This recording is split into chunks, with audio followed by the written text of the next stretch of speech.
The Mysterious Ship by Anonymous. Chapter 1. In the spring of 1847, the little village of Ruralville was thrown into a state of excitement by the landing of a strange brig in the harbor. It carried no flag, and no name was painted on its side, and everything about it was such as would excite suspicion. It was from Tripoli, Africa, and the captain was named Manuel Ruella. The excitement increased, however, when John Griggs, the magnate of the village, suddenly disappeared from his home. This was the night of October 4th. On October 5th, the brig left. Chapter 2. It was 8 bells on the U.S. frigate Constitution when Commander Farragut sighted a strange brig to the westward. It carried no flag, and no name was painted on its side, and everything about it was such as would excite suspicion. On hailing, it put up the pirate's flag. Farragut ordered a gun fired, and no sooner did he fire than the pirate ship gave them a broadside. When the fight was over, Commander Farragut missed one man, named Henry F. Johns. Chapter 3. It was summer on the island of Madagascar, and natives were picking corn, when one cried, "Companions, I sight a ship, with no flag, and with no name printed on the side, and with everything about it such as would excite suspicion." And the natives fled in all directions. When they came together on the other side of the island, one was missing. His name was Dahabea. Chapter 4. At length it was decided something must be done. Notes were compared. 3 abductions were found to have taken place. Disappearance of John Griggs, Henry John, and Dahabea were recalled. Finally, advertisements were issued offering £5,000 reward for the capture of Manuel Ruella, ship, prisoners, and crew, when exciting news reached London. An unknown brig with no name was wrecked off the Florida Keys in America. Chapter 5. The people hurried to Florida and beheld. A steel spindle-shaped object lay placidly on the water beside the shattered wreck of the brig. "A submarine boat," shouted one. "Yes," shouted another. "The mystery is cleared," said a wise-looking man. In the excitement of the fight, they launch the submarine boat and take as many as they wish, unseen.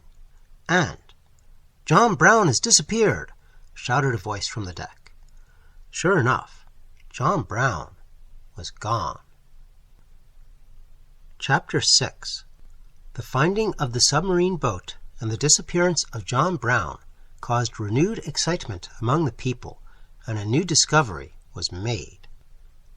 In relating this discovery, it is necessary to relate a geographical fact. At the North Pole, there is supposed to exist a vast continent composed of volcanic soil. A portion is open to travelers and explorers, but it is barren and unfruitful, and thus absolutely impassable. It is called No Man's Land. Chapter 7.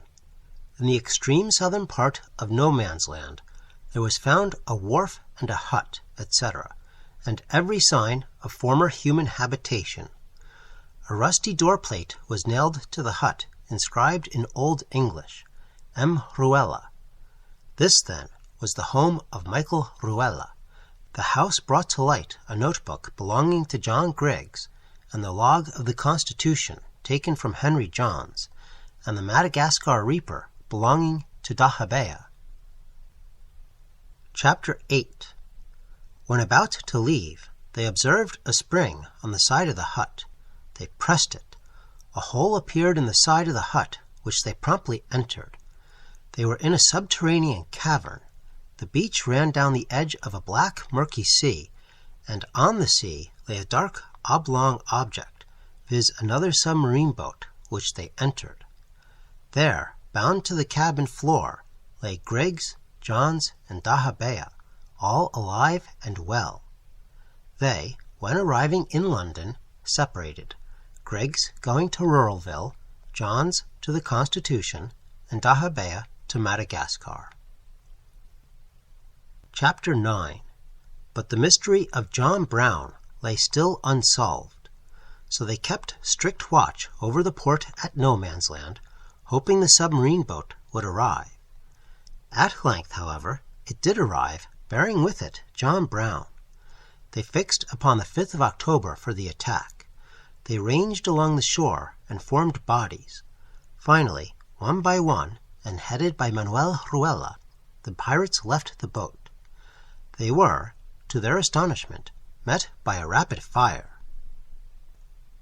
Chapter 10. Conclusion.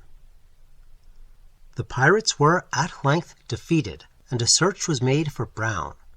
At length he, the aforesaid Brown, was found. John Gregg was royally received at Ruralville, and a dinner was given in honor of Henry Johns. Dahabea was made king of Madagascar, and Manuel Ruela was executed at Newgate Prison. The end.